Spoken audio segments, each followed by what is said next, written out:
I gave the exact same business opportunity to 3 people and one of them became a millionaire. This video isn't about intelligence, it's about who is actually built for responsibility. That's one thing everybody overlooks. In business, it's solely about discipline and responsibility. This was a business partnership, not a job.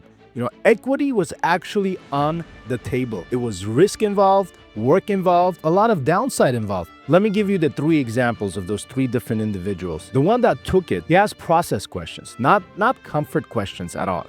He accepted with uncertainty. He didn't know what he was getting into. He took ownership early on and he didn't need constant reassurances. He didn't ask if it would work. You know what he asked? He said, if it breaks, what do we do? That question tells you something.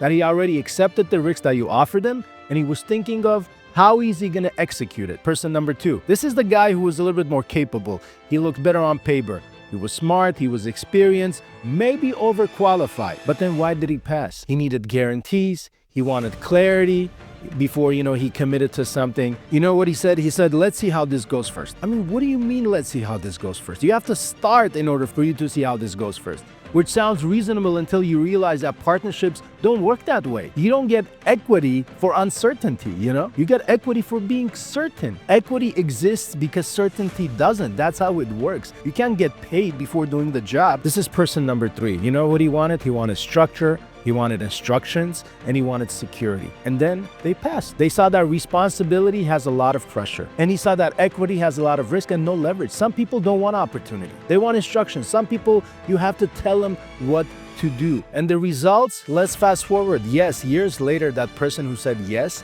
is worth a few $1 million. Same opportunity, different tolerance for uncertainty.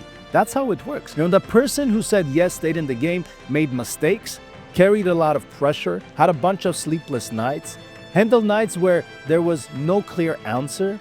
But today, he's happy. You can be the smartest person in the entire world, have an IQ of 150. If you cannot decide under pressure, you can never be a good businessman. Simple as that. What's the hardest part? That opportunity isn't the work.